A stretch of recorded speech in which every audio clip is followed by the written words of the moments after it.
a former Tennessee coach did pass away that probably is easily forgotten, but shouldn't be, Caleb, because as you pointed out this morning, he basically kept Tennessee afloat for the good portion of his time as a Vol. Yes, Mike DeBord passed away yesterday, very, very sadly. Mike DeBord, for those who don't know, had a stellar track record as an offensive coordinator. Not as a head coach. He was Central Michigan as a head coach for 4 years in the early 2000s, but he made the fatal error of naming Butch Jones his offensive coordinator. That's probably why it didn't work out at Central Michigan. But then they flipped roles, whereas Mike DeBord became Butch Jones's offensive coordinator in 2015 and 2016. And between between the firing of Phillip Fulmer and the hiring of Josh Heupel, those are the 2 years Mike DeBord was offensive coordinator. Those are also the only 2 years Tennessee finished in the top 25 between Fulmer and Heupel throughout that entire period. And it was, I mean, I just have to be honest. He was a very smart, innovative coach. And let's not forget what he did. He ran a pro-style offense as Michigan's offensive coordinator in the late 90s, turned Tom Brady into an NFL quarterback, and won a national championship with Brian Griese. Then he goes to Central Michigan. Then he runs the spread at Tennessee in the mid-2010s and turns Josh Dobbs into an NFL quarterback. Tennessee's 2016 season, I don't know if you guys know this, Josh Dobbs' 2016 season, in terms of raw numbers, is the second most productive season for a quarterback in Tennessee history, only to Peyton Manning's 1997 season. Wow. And that was all Mike DeBord. I'll take the stats even a step further. Forget the Fulmer to Heupel years, Dave.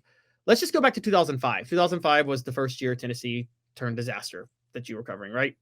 Yes. From 2005 to 2021, 17-year period, there were 4 years Tennessee finished in the top 25. The 2 years David Cutcliffe was their offensive coordinator. The 2 years Mike DeBord was their offensive coordinator.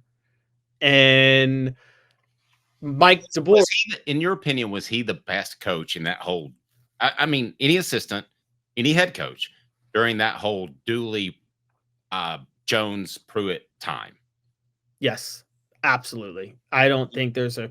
I mean, and that's to speak no ill will of Justin Wilcox, who I thought was a good defensive coordinator, or Jim Chaney, who I think is a good offensive coordinator, but I think Mike DeBord was the best of the group. You know who I think second? Because we're talking about DeBord as a coordinator, right? We're not talking about him as a head coach. I think it's Jeremy Pruitt. Great talent evaluator, could put a defense together. I think they're very similar. Pruitt got thrust into the role of head coaching, which he was not cut out for.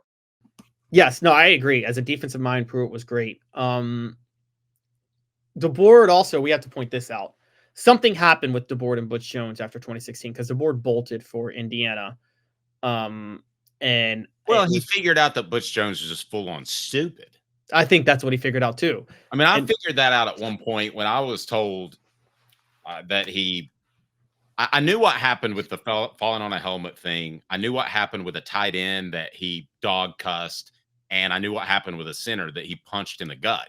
So I knew all of that and that it was going to go south. I'm sure Kalen DeBoer figured that out either through being on Mike DeBord. Mike DeBord figured that out either through being on the practice field or whatever the case may be.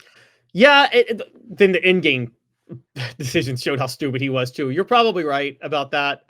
He probably learned he was stupid. And by the way, what happened when Mike DeBord left? Tennessee went 4-8 the next year with a historically bad offense. DeBord and Josh Dobbs together say this is what's so despicable. It's like Butch Jones walks around like he did a couple weeks ago, be like, we did things at Tennessee that hadn't been done in a long time there by going back-to-back 9-4. And it was no, DeBord and Dobbs did that. You were just along for the ride, Butch. And I mean, it was in his. I think it's kind of it is. Apparently, he had a stroke in 2021, and he died from complications of a stroke, is what happened. But Mike DeBord was a great offensive mind for Tennessee for 2 years, honestly. Well, and remember this too. A head coach has got to be the absolute best at one thing. Nick Saban, he's the absolute I'm talking about on his staff, not in the country. He's the absolute best at coaching defensive backs.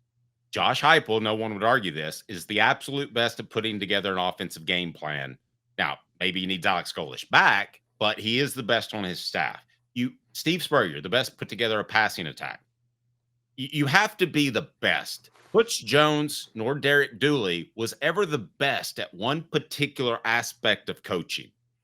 And if you're not that, I don't think the assistant coaches respect you. Jeremy Pruitt was one of the best. He was definitely the best on Tennessee's staff of evaluating talent, and one of the best, I believe, in the Southeast, and one of the best in terms of putting together a defensive game plan. He just wasn't a head coach. If you're not the best at one thing, I don't think other coaches take you seriously. Yeah, and it's even the same with, and you bring this up, Phillip Fulmer. He was he was better than any line coach that he had, right? As an offensive line coach. I mean, even Mike Berry, who I think was an amazing offensive line coach. I mean, Fulmer was a better line coach than Mike Berry, wasn't he? Like, if you need I'd probably take a coin flip on that. That's why Berry left, because they butted heads so much. I would say that he's closer as an offensive coordinator to Cutcliffe than many people think. I mean, I could see that. I think Fulmer, though, it was his philosophy to let his staff do the job, and so he went hands off with Randy Sanders, and that was a mistake. But yes, I look, I don't know that he had a choice, because I don't know that he could have gone out and hired another offensive coordinator that would have been okay with him looking over their shoulder. See, that was the thing about Phillip Fulmer's tenure. It was so tight in the group. I mentioned Pat Washington and Larry Slade, how people just disliked them as the receivers coach and secondary coach, respectively. But I mean, you knew that Phillip was overlooking everything. So that was a good thing when Tennessee was winning. But when they had to go out and hire somebody like an offensive coordinator, be it when they hired Randy Sanders, which I thought was going to work out. I wrote a big, long story about he's Tennessee's coach in waiting. In retrospect, that was stupid. But yeah. But it was but no, I'll look at lost my train of thought a little bit. What were we talking about? Talking about Fulmer and what he was good at. Oh, yeah. But that was always going to work against him. The fact that he would look over somebody's shoulder. Listen, let's not forget, Gus Malzahn got Tulsa to the #1 offense in the nation the year they hired Dave Clawson, or the year before. It was a no-brainer. Go hire Gus Malzahn. He would take that jump to go to a bigger university, and instead you hire Dave Clawson, who likes to flip-flop the offensive line. Well, speaking of that, I mean, I'm seeing on the message board, and you guys tell me, I didn't know this. So Phillip Fulmer looked at hiring Mike DeBord in 2007 after Cutcliffe left. I could see that. I think that would have been the problem is that would have been a very hard sell for the university, because DeBord was at Michigan when Michigan was getting really stale under Lloyd Carr during that time. And I think Tennessee fans wanted a splash. I've never heard that. I just pulled up the message boards, and some people were talking about Mike DeBord during that time. But again, during that time, Mike DeBord was considered stale because Lloyd Carr had just resigned. Chad Henne had been a bit of a disappointment at Michigan. People wanted didn't you feel that when he made the hire he made, Dave, there was a bit of pressure to make some sort of a splash, and it just blew up in his face? With the offense? The Clawson hire, yeah. I thought it was the most boring hire that I've ever been around. It felt like he was trying to, but Clawson did run somewhat of a spread. It felt like Fulmer was trying to insert some creativity into the offense that hadn't been there before. Yeah, I guess. You flip-flop offensive linemen, you're just asking to get your butt beat in the SEC. I mean, no, I agree. I mean, and Fulmer admitted that there were dynamics that he wasn't aware of that didn't work. Now, well, how did you not know that, though? Yeah, that's true. You don't watch any tape of his teams playing football? But you didn't see like what they were running in practice. He probably just looked at the tape on the field. But yes, he flip-flopped them during games. Oh, I didn't realize he flip-flopped them during games. Yeah, and during plays.